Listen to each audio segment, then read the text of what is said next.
Assalamualaikum warahmatullahi wabarakatuh. Apa kabar semua? Semoga semua diberikan kesehatan dan rezeki yang banyak oleh Allah Subhanahu wa Ta'ala, dan dijadikan orang-orang yang beruntung di dunia dan bahagia di akhirat. Amin amin ya rabbal alamin. Kisah Abu Nawas mati. Kisah ini lanjutan dari kisah Abu Nawas menjual raja yang bisa Anda dengarkan melalui link di atas. Baginda raja pulang ke istana dan langsung memerintahkan para prajuritnya menangkap Abu Nawas. Tetapi Abu Nawas telah hilang entah kemana karena ia tahu sedang diburu para prajurit kerajaan. Dan setelah ia tahu para prajurit kerajaan sudah meninggalkan rumahnya, Abu Nawas baru berani pulang ke rumah. "Suamiku, para prajurit kerajaan tadi pagi mencarimu." "Ya istriku, ini urusan gawat. Aku baru saja menjual Sultan Harun ar-Rasyid menjadi budak." "Apa? Raja ku jadikan budak? Kenapa kau lakukan itu suamiku?" "Supaya dia tahu di negerinya ada praktek jual beli budak. Dan jadi budak itu sengsara." "Sebenarnya maksudmu baik, tapi Baginda pasti marah. Buktinya para prajurit diperintahkan untuk menangkapmu." "Menurutmu apa yang dilakukan Sultan Harun ar-Rasyid kepadaku? Pasti kau akan dihukum berat. Gawat, aku akan mengerahkan ilmu yang kusimpan." Abu Nawas masuk ke dalam, ia mengambil air wudhu, lalu mendirikan sholat 2 rakaat. Lalu berpesan kepada istrinya apa yang harus dikatakan bila Baginda datang. Tidak berapa lama kemudian tetangga Abu Nawas geger karena istri Abu Nawas menjerit-jerit. "Ada apa?" tanya tetangga Abu Nawas sambil tergopoh-gopoh. "Huhuhu, suamiku mati." "Hah? Abu Nawas mati?" "Iya." Kini kabar kematian Abu Nawas tersebar ke seluruh pelosok negeri. Baginda terkejut, kemarahan dan kegeraman beliau agak susut mengingat Abu Nawas adalah orang yang paling pintar menyenangkan dan menghibur Baginda Raja. Baginda Raja beserta beberapa pengawal serta seorang tabib, dokter istana, segera menuju rumah Abu Nawas. Tabib segera memeriksa Abu Nawas. Sesaat kemudian ia memberi laporan kepada Baginda bahwa Abu Nawas memang telah mati beberapa jam yang lalu. Setelah melihat sendiri tubuh Abu Nawas terbujur kaku tak berdaya, Baginda Raja merasa terharu dan meneteskan air mata. Beliau bertanya kepada istri Abu Nawas, "Adakah pesan terakhir Abu Nawas untukku?" "Ada paduka yang mulia," kata istri Abu Nawas sambil menangis. "Katakanlah," kata Baginda Raja. "Suami hamba Abu Nawas memohon sudilah kiranya Baginda Raja mengampuni semua kesalahannya dunia akhirat di depan rakyat." Kata istri Abu Nawas terbata-bata. "Baiklah, kalau itu permintaan Abu Nawas," kata Baginda Raja menyanggupi. Jenazah Abu Nawas diusung di atas keranda, kemudian Baginda Raja mengumpulkan rakyatnya di tanah lapang.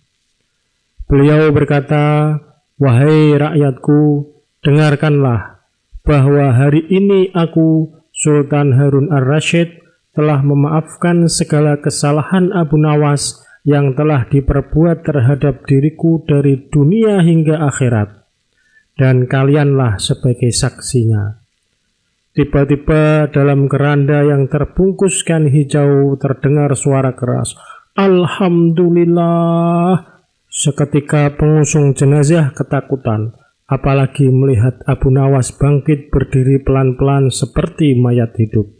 Seketika rakyat yang berkumpul lari tunggang langgang, bertubukan dan banyak yang jatuh terkilir.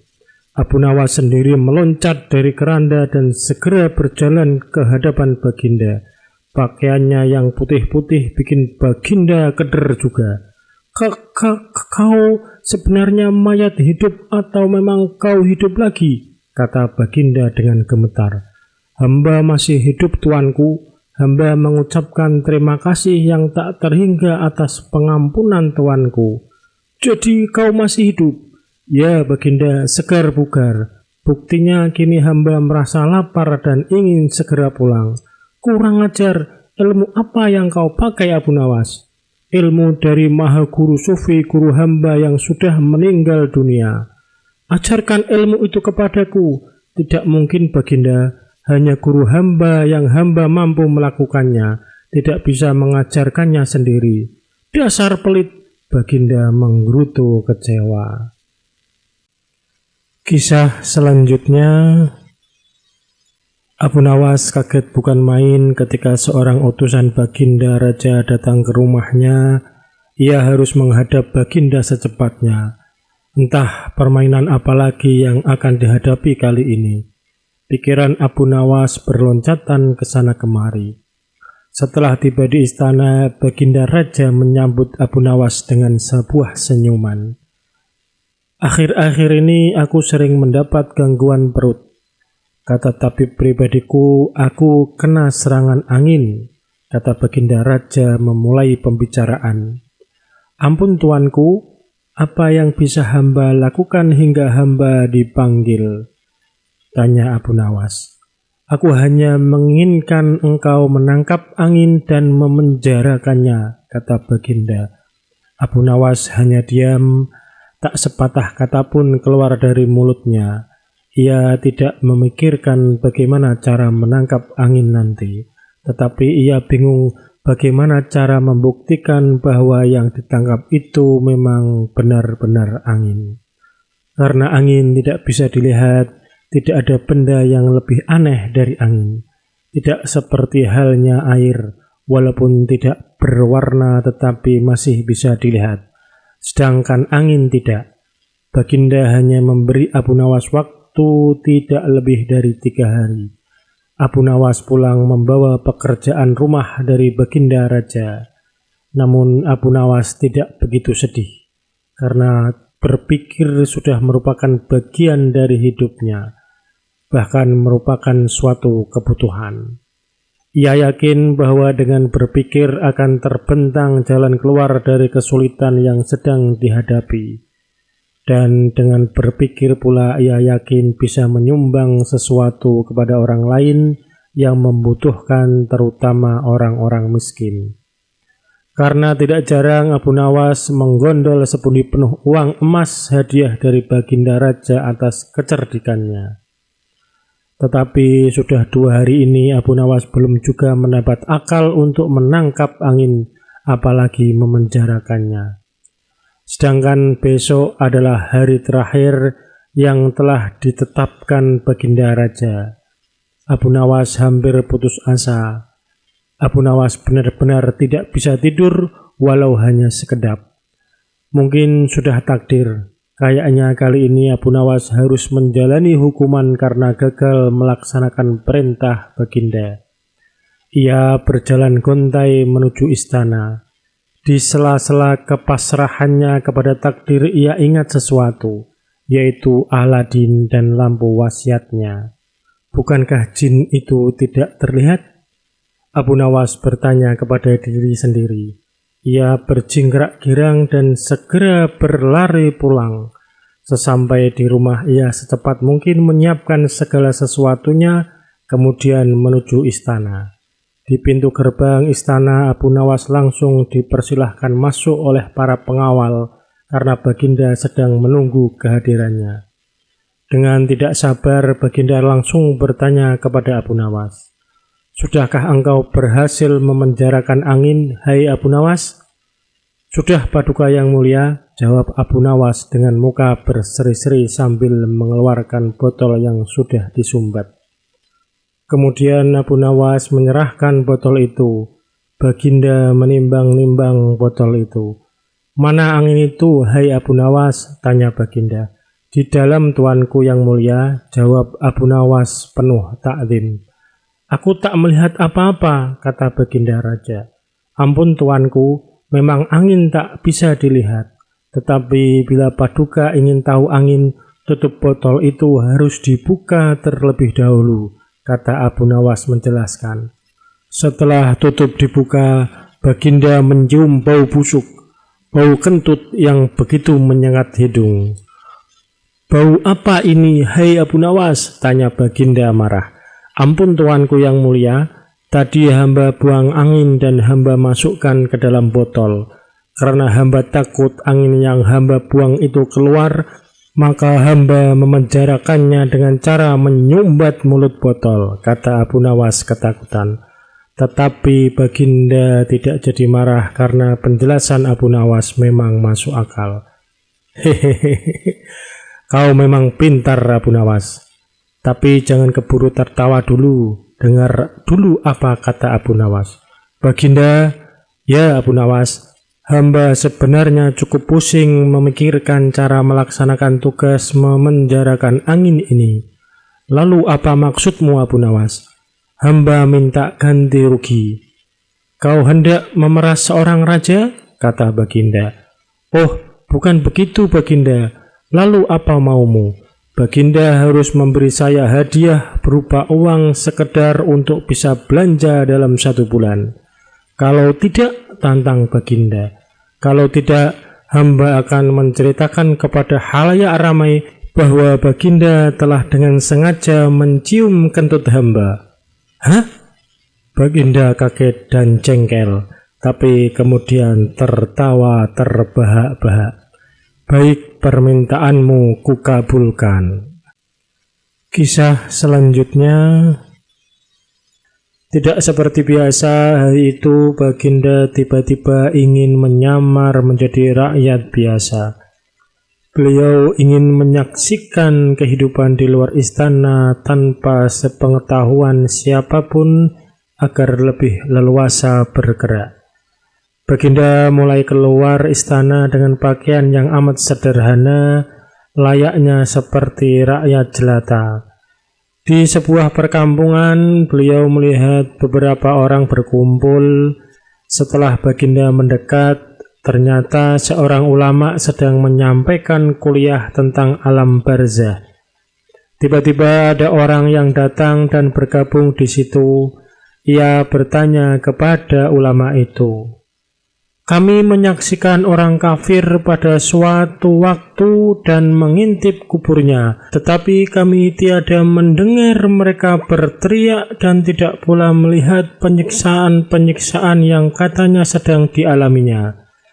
Maka bagaimana cara membenarkan sesuatu yang tidak sesuai dengan yang dilihat mata?" Ulama itu berpikir sejenak, kemudian ia berkata, "Untuk mengetahui yang demikian itu harus dengan panca indera yang lain. Ingatkah kamu dengan orang-orang yang sedang tidur? Dia kadangkala bermimpi dalam tidurnya digigit ular, diganggu, dan sebagainya. Ia juga merasa sakit dan takut ketika itu, bahkan memekik dan keringat bercucuran pada keningnya. Ia merasakan hal semacam itu seperti ketika tidak tidur. Sedangkan engkau yang duduk di dekatnya menyaksikan keadaannya seolah-olah tidak ada apa-apa. Padahal apa yang dilihat serta dialaminya adalah dikelilingi ular-ular. Maka jika masalah mimpi yang remeh saja sudah tidak mampu mata lahir melihatnya, mungkinkah engkau bisa melihat apa yang terjadi di alam barzah?" Baginda Raja terkesan dengan penjelasan ulama itu. Baginda masih ikut mendengarkan kuliah itu. Kini ulama itu melanjutkan kuliahnya tentang alam akhirat. Dikatakan bahwa di surga tersedia hal-hal yang amat disukai nafsu, termasuk benda-benda. Salah satu benda-benda itu adalah mahkota yang amat luar biasa indahnya. Tak ada yang lebih indah dari barang-barang di surga, karena barang-barang itu tercipta dari cahaya. Saking indahnya, maka satu mahkota jauh lebih bagus dari dunia dan isinya. Baginda makin terkesan, beliau pulang kembali ke istana. Baginda sudah tidak sabar ingin menguji kemampuan Abu Nawas. Abu Nawas dipanggil.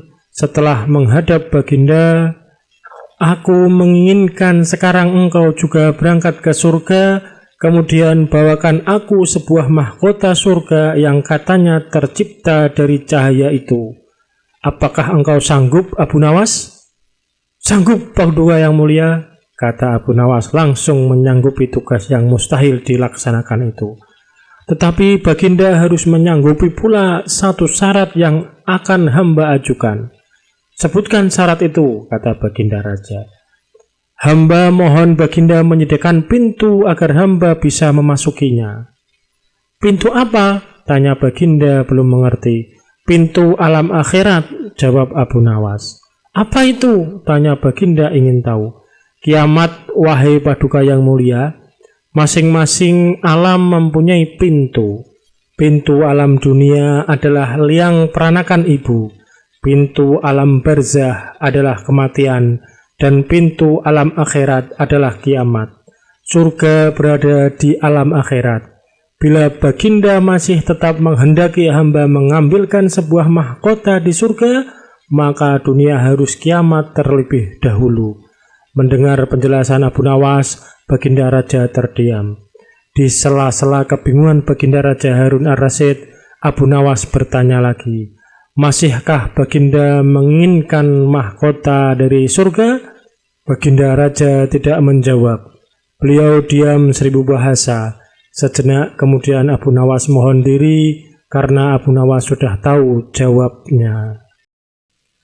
Kisah selanjutnya. Sejak peristiwa penghancuran barang-barang di istana oleh Abu Nawas yang dilegalisir oleh Baginda, sejak saat itu pula Baginda ingin menangkap Abu Nawas untuk dijebloskan ke penjara. Sudah menjadi hukum bagi siapa saja yang tidak sanggup melaksanakan titah Baginda, maka tak disangsikan lagi ia akan mendapat hukuman. Baginda tahu Abu Nawas amat takut kepada beruang. Suatu hari Baginda memerintahkan prajuritnya menjemput Abu Nawas agar bergabung dengan rombongan Baginda Raja Harun ar-Rasyid berburu beruang. Abu Nawas merasa takut dan gemetar, tetapi ia tidak berani menolak perintah Baginda. Dalam perjalanan menuju ke hutan, tiba-tiba cuaca yang cerah berubah menjadi mendung. Baginda memanggil Abu Nawas. Dengan penuh rasa hormat Abu Nawas mendekati Baginda. Tahukah mengapa engkau aku panggil? Tanya Baginda tanpa sedikit pun senyum di wajahnya. Ampun tuanku, hamba belum tahu, kata Abu Nawas. Kau pasti tahu bahwa sebentar lagi akan turun hujan, hutan masih jauh dari sini.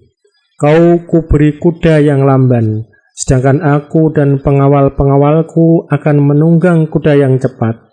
Nanti pada waktu santap siang kita berkumpul di tempat peristirahatanku.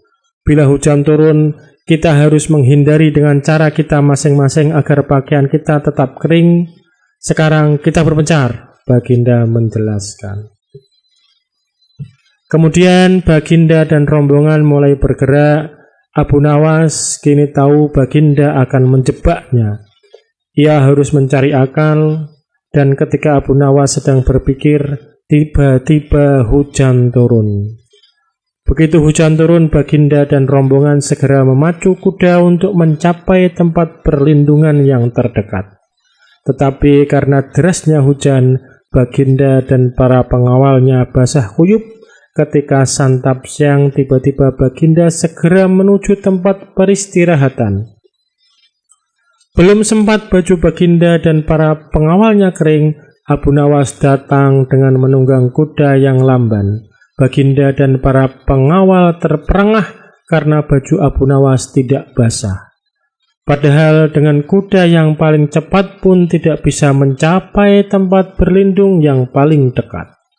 Pada hari kedua, Abu Nawas diberi kuda yang cepat yang kemarin ditunggangi Baginda Raja. Kini Baginda dan para pengawal-pengawalnya mengendari kuda yang lamban. Setelah Abu Nawas dan rombongan kerajaan berpencar, hujan pun turun seperti kemarin. Malah hujan hari ini lebih deras daripada kemarin. Baginda dan pengawalnya langsung basah kuyup karena kuda yang ditunggangi tidak bisa berlari dengan kencang. Ketika saat bersantap siang tiba, Abu Nawas tiba di tempat peristirahatan lebih dahulu dari Baginda dan pengawalnya. Abu Nawas menunggu Baginda Raja. Selang beberapa saat Baginda dan para pengawalnya tiba dengan pakaian yang basah kuyup. Melihat Abu Nawas dengan pakaian yang tetap kering, Baginda jadi penasaran. Beliau tidak sanggup lagi menahan keingintahuan yang selama ini disembunyikan. Terus terang, bagaimana caranya menghindari hujan, wahai Abu Nawas? Tanya Baginda. Mudah tuanku yang mulia, kata Abu Nawas sambil tersenyum. Sedangkan aku dengan kuda yang cepat tidak sanggup mencapai tempat berteduh terdekat, apalagi dengan kuda yang lamban ini, kata Baginda. Hamba sebenarnya tidak melarikan diri dari hujan, tetapi begitu hujan turun hamba secepat mungkin melepas pakaian hamba dan segera melipatnya, lalu mendudukinya. Ini hamba lakukan sampai hujan berhenti. Diam-diam Baginda Raja mengakui kecerdikan Abu Nawas. Hadiah bagi tebakan Cito. Baginda Raja Harun ar-Rasyid kelihatan murung. Semua menterinya tidak ada yang sanggup menemukan jawaban dari dua pertanyaan Baginda. Bahkan para penasihat kerajaan pun merasa tidak mampu memberikan penjelasan yang memuaskan Baginda. Padahal Baginda sendiri ingin mengetahui jawaban yang sebenarnya. Mungkin karena amat penasaran, para penasehat Baginda menyarankan agar Abu Nawas saja yang memecahkan dua teka-teki yang membingungkan itu. Tidak begitu lama Abu Nawas dihadapkan, Baginda mengatakan bahwa akhir-akhir ini ia sulit tidur karena diganggu oleh keingintahuan menyikap dua rahasia alam. Tuanku yang mulia, sebenarnya rahasia alam yang manakah yang Paduka maksudkan? Tanya Abu Nawas ingin tahu. Aku memanggilmu untuk menemukan jawaban dari dua teka-teki yang selama ini menggoda pikiranku, kata Baginda. Bolehkah hamba mengetahui kedua teka-teki itu, wahai Paduka junjungan hamba? Yang pertama, di manakah sebenarnya batas jagat raya ciptaan Tuhan kita? Tanya Baginda.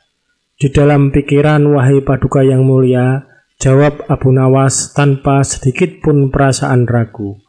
Tuanku yang mulia, lanjut Abu Nawas, ketidakterbatasan itu ada karena adanya keterbatasan. Dan keterbatasan itu ditanamkan oleh Tuhan di dalam otak manusia. Dari itu manusia tidak akan pernah tahu di mana batas jagat raya ini. Sesuatu yang terbatas tentu tak akan mampu mengukur sesuatu yang tidak terbatas. Baginda mulai tersenyum karena merasa puas mendengar penjelasan Abu Nawas yang masuk akal. Kemudian Baginda melanjutkan teka-teki yang kedua. Wahai Abu Nawas, manakah yang lebih banyak jumlahnya, bintang-bintang di langit ataukah ikan-ikan di laut?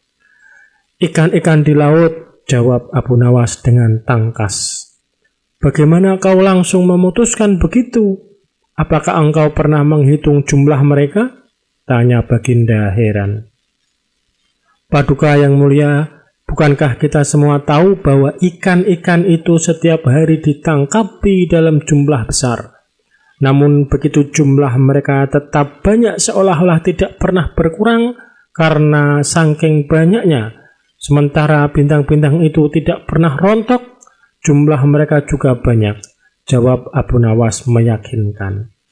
Seketika itu rasa penasaran yang selama ini menghantui Baginda sirna tak berbekas.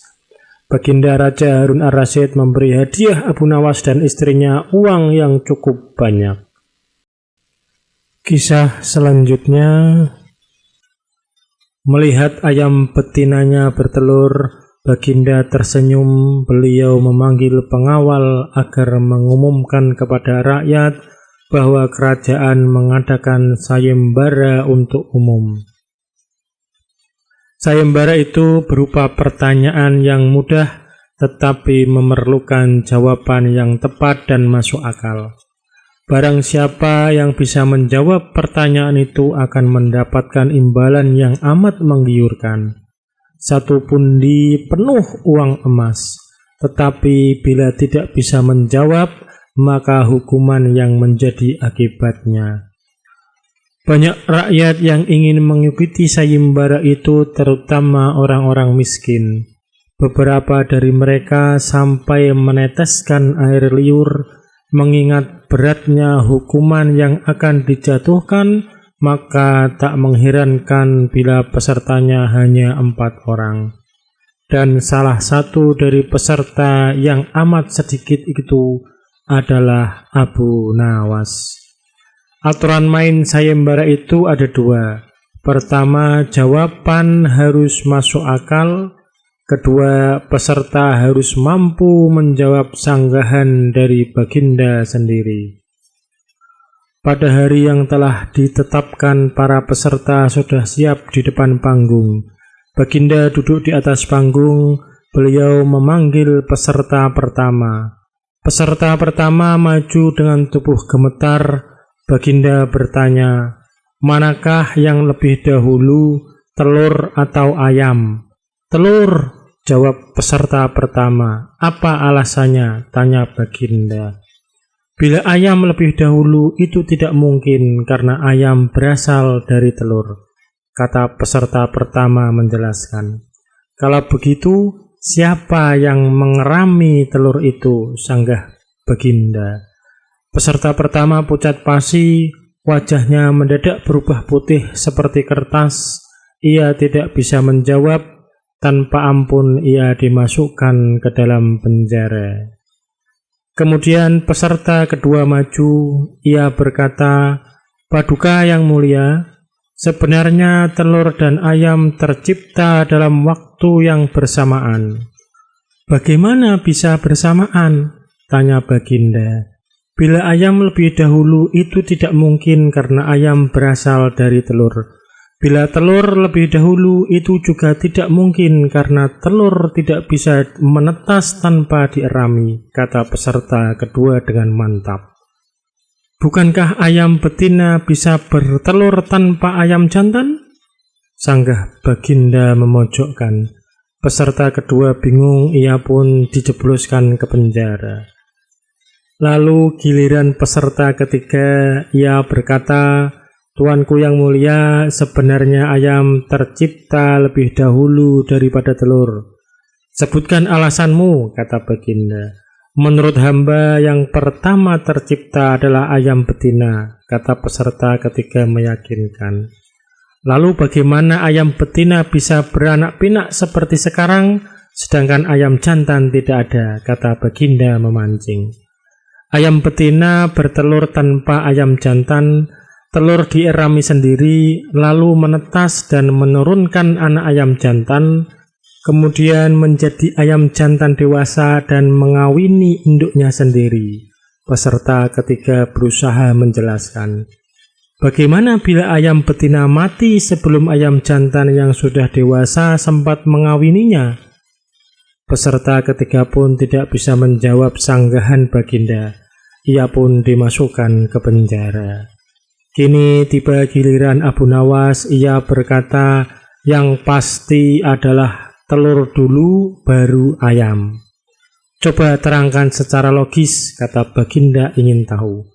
"Ayam bisa mengenal telur, sebaliknya telur tidak mengenal ayam," kata Abu Nawas singkat. Agak lama baginda raja merenung. Kali ini baginda tidak menyanggah alasan Abu Nawas. Kisah selanjutnya, Abu Nawas hanya tertunduk sedih mendengarkan penuturan istrinya. Tadi pagi beberapa pekerja kerajaan atas titah langsung baginda raja membongkar rumah dan terus menggali tanpa bisa dicegah. Kata mereka, tadi malam baginda bermimpi bahwa di bawah rumah Abu Nawas terpendam emas dan permata yang tak ternilai harganya. Tetapi setelah mereka terus menggali, ternyata emas dan permata itu tidak ditemukan. dan baginda juga tidak meminta maaf kepada Abu Nawas, apalagi mengganti kerugian. Inilah yang membuat Abu Nawas memendam dendam. Lama Abu Nawas memeras otak, namun belum juga ia menemukan muslihat untuk membalas baginda. Makanan yang dihidangkan oleh istrinya tidak dimakan karena nafsu makannya lenyap. Malam pun tiba, namun Abu Nawas tetap tidak beranjak. Keesokan hari Abu Nawas melihat lalat-lalat mulai menyerbu makanan Abu Nawas yang sudah basi. Ia tiba-tiba tertawa riang. "Tolong ambilkan kain penutup untuk makananku dan sebatang besi," Abu Nawas berkata kepada istrinya.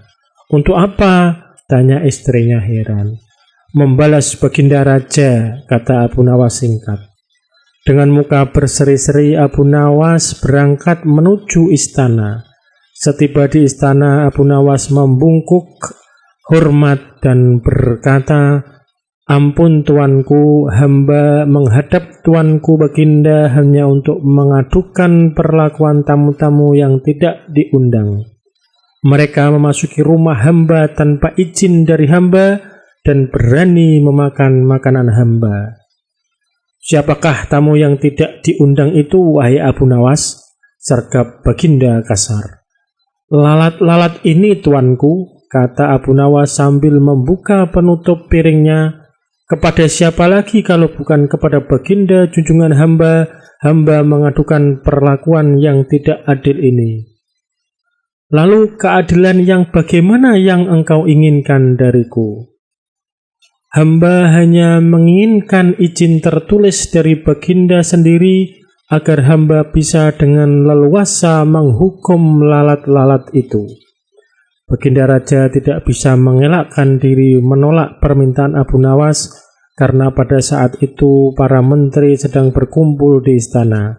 Maka dengan terpaksa baginda membuat surat izin yang isinya memperkenankan Abu Nawas memukul lalat-lalat itu dimanapun mereka hinggap. Tanpa menunggu perintah, Abu Nawas mulai mengusir lalat-lalat di piringnya hingga mereka terbang dan hinggap di sana-sini. Dengan tongkat besi yang sudah sejak tadi dibawanya dari rumah, Abu Nawas mulai mengejar dan memukuli lalat-lalat itu. Ada yang hinggap di kaca. Abu Nawas dengan leluasa memukul kaca itu hingga hancur, kemudian vas bunga yang indah, kemudian giliran patung hias, sehingga sebagian dari istana dan perabotannya remuk diterjang tongkat besi Abu Nawas. Bahkan Abu Nawas tidak merasa malu memukul lalat yang kebetulan hinggap di tempayan baginda raja. Baginda raja tidak berbuat apa-apa kecuali menyadari kekeliruan yang telah dilakukan terhadap Abu Nawas dan keluarganya. Dan setelah merasa puas, Abu Nawas mohon diri, barang-barang kesayangan baginda banyak yang hancur. Bukan hanya itu saja, baginda juga menanggung rasa malu. Kini ia sadar betapa kelirunya perbuatan semena-mena kepada Abu Nawas. Abu Nawas yang nampak lucu dan sering menyenangkan orang itu ternyata bisa berubah menjadi garang dan ganas serta mampu membalas dendam terhadap orang-orang yang mengusiknya. Abu Nawas pulang dengan perasaan lega. Istrinya pasti sedang menunggu di rumah untuk mendengarkan cerita apa yang dibawa dari istana. Kisah selanjutnya, Abu Nawas sedang berjalan-jalan santai. Ada kerumunan massa. Abu Nawas bertanya kepada seorang kawan yang kebetulan berjumpa di tengah jalan. "Ada kerumunan apa di sana?" kata Abu Nawas. "Pertunjukan keliling yang melibatkan monyet ajaib." "Apa maksudmu dengan monyet ajaib?" kata Abu Nawas ingin tahu. "Monyet yang bisa mengerti bahasa manusia, dan yang lebih menakjubkan adalah monyet itu hanya mau tunduk kepada pemiliknya saja," kata kawan Abu Nawas menambahkan. Abu Nawas makin tertarik. Ia tidak tahan untuk menyaksikan kecerdikan keajaiban binatang raksasa itu. Kini Abu Nawas sudah berada di tengah kerumunan para penonton. Karena begitu banyak penonton yang menyaksikan pertunjukan itu, sang pemilik monyet dengan bangga menawarkan hadiah yang cukup besar bagi siapa saja yang sanggup membuat monyet itu mengangguk-angguk. Tidak heran bila banyak di antara penonton mencoba maju satu persatu. Mereka berupaya dengan beragam cara untuk membuat monyet itu mengangguk-angguk, tetapi sia-sia. Monyet itu tetap menggeleng-gelengkan kepala. Melihat kegigihan monyet itu, Abu Nawas semakin penasaran. Hingga ia maju untuk mencoba. Setelah berhadapan dengan binatang itu, Abu Nawas bertanya, "Tahukah engkau siapa aku?" Monyet itu menggeleng. "Apakah engkau tidak takut kepadaku?" tanya Abu Nawas lagi. Namun monyet itu tetap menggeleng. "Apakah engkau takut kepada tuanmu?" tanya Abu Nawas memancing. Monyet itu mulai ragu. "Bila engkau tetap diam, maka aku akan laporkan kepada tuanmu," lanjut Abu Nawas mulai mengancam. Akhirnya monyet itu terpaksa mengangguk-angguk. Atas keberhasilan Abu Nawas membuat monyet itu mengangguk-angguk, maka ia mendapat hadiah berupa uang yang banyak. Bukan main marah pemilik monyet itu hingga ia memukuli binatang yang malang itu. Pemilik monyet itu malu bukan kepalang. Hari berikutnya ia ingin menebus kekalahannya. Kali ini ia melatih monyetnya mengangguk-angguk. Bahkan ia mengancam akan menghukum berat monyetnya bila sampai bisa dipancing penonton mengangguk-angguk, terutama oleh Abu Nawas. Tak peduli apapun pertanyaan yang diajukan, saat-saat yang dinantikan tiba. Kini para penonton yang ingin mencoba harus sanggup membuat monyet itu menggeleng-gelengkan kepala. Maka seperti hari sebelumnya, banyak para penonton tidak sanggup memaksa monyet itu menggeleng-gelengkan kepala. Setelah tidak ada lagi yang ingin mencoba, Abu Nawas maju. Ia mengulang pertanyaan yang sama. "Tahukah engkau siapa daku?" Monyet itu mengangguk. "Apakah engkau tidak takut kepadaku?" Monyet itu tetap mengangguk. "Apakah engkau tidak takut kepada tuanmu?" pancing Abu Nawas. Monyet itu tetap mengangguk karena binatang itu lebih takut terhadap ancaman tuannya daripada Abu Nawas. Akhirnya Abu Nawas mengeluarkan bungkusan kecil berisi balsam panas. "Tahukah engkau apa gunanya balsam ini?" Monyet itu tetap mengangguk. "Baiklah, bolehkah kugosokkan ke selangkanganmu dengan balsam?" Monyet itu mengangguk. Lalu Abu Nawas menggosok selangkangan binatang itu. Tentu saja monyet itu merasa agak kemanasan dan mulai panik. Kemudian Abu Nawas mengeluarkan bungkusan yang lebih besar. Bungkusan itu juga berisi balsam. "Maukah engkau bila balsam ini kuhabiskan untuk menggosok selangkanganmu?" Abu Nawas mulai mengancam. Monyet itu mulai ketakutan dan rupanya ia lupa ancaman tuannya sehingga ia terpaksa menggeleng-gelengkan kepala sambil mundur beberapa langkah. Abu Nawas dengan kecerdikan dan akalnya yang licin mampu memenangkan sayembara meruntuhkan kegigihan monyet yang dianggap cerdik. Jangankan seekor monyet, manusia paling pandai saja bisa dikecoh oleh Abu Nawas. Kisah selanjutnya, mimpi buruk yang dialami baginda Raja Harun ar-Rasyid tadi malam menyebabkan Abu Nawas diusir dari negeri Baghdad. Abu Nawas tidak berdaya. Bagaimanapun ia harus segera menyingkir meninggalkan negeri Baghdad hanya karena mimpi. Masih jelas terngiang-ngiang kata-kata baginda raja di telinga Abu Nawas. "Tadi malam aku bermimpi bertemu dengan seseorang laki-laki tua. Ia mengenakan jubah putih. Ia berkata bahwa negerinya akan ditimpa bencana bila orang yang bernama Abu Nawas masih tetap tinggal di negeri ini. Ia harus diusir dari negeri ini sebab orang itu membawa kesialan. Ia boleh kembali ke negerinya dari diusir tersebut dengan syarat tidak boleh dengan berjalan kaki, berlari, merangkak, melompat-lompat, dan menunggang keledai atau binatang tunggangan yang lain. Dengan bekal yang diperkirakan cukup, Abu Nawas mulai meninggalkan rumah dan istrinya. Istri Abu Nawas hanya bisa mengiringi kepergian suaminya dengan derayan air mata. Sudah 2 hari penuh Abu Nawas mengendarai keledai. Bekal yang dibawanya mulai menipis. Abu Nawas tidak terlalu meresapi pengusiran dirinya dengan kesedihan yang terlalu mendalam. Sebaliknya, Abu Nawas merasa bertambah yakin bahwa Tuhan yang Maha Perkasa akan segera menolong keluar dari kesulitan yang sedang melilit pikirannya.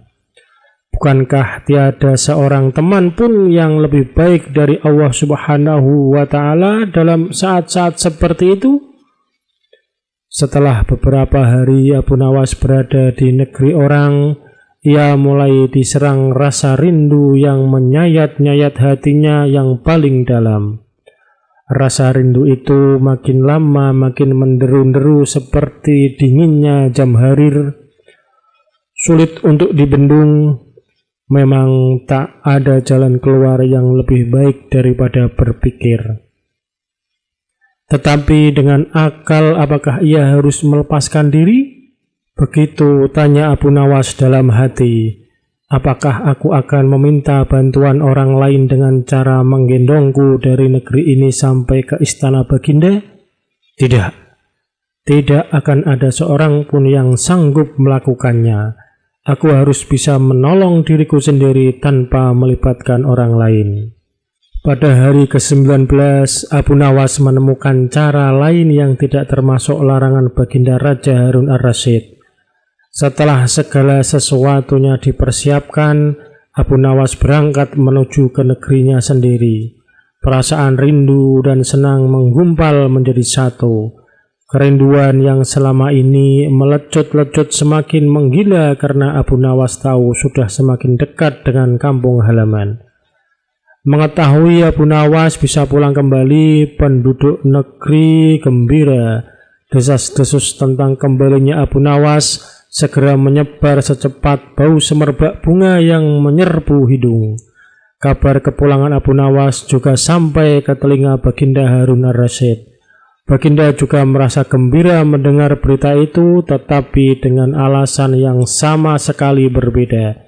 Rakyat gembira melihat Abu Nawas pulang kembali karena mereka mencintainya. Sedangkan Baginda Raja gembira mendengar Abu Nawas pulang kembali karena beliau merasa yakin kali ini pasti Abu Nawas tidak akan bisa mengelak dari hukuman. Namun Baginda amat kecewa dan merasa terpukul melihat cara Abu Nawas pulang ke negerinya. Baginda sama sekali tidak pernah membayangkan kalau Abu Nawas ternyata bergelantungan di bawah perut keledai, sehingga Abu Nawas terlepas dari sanksi hukuman yang akan dijatuhkan karena memang tidak bisa dikatakan telah melanggar larangan Baginda Raja, karena Abu Nawas tidak mengendarai keledai. Terima kasih. Wassalamualaikum warahmatullahi wabarakatuh.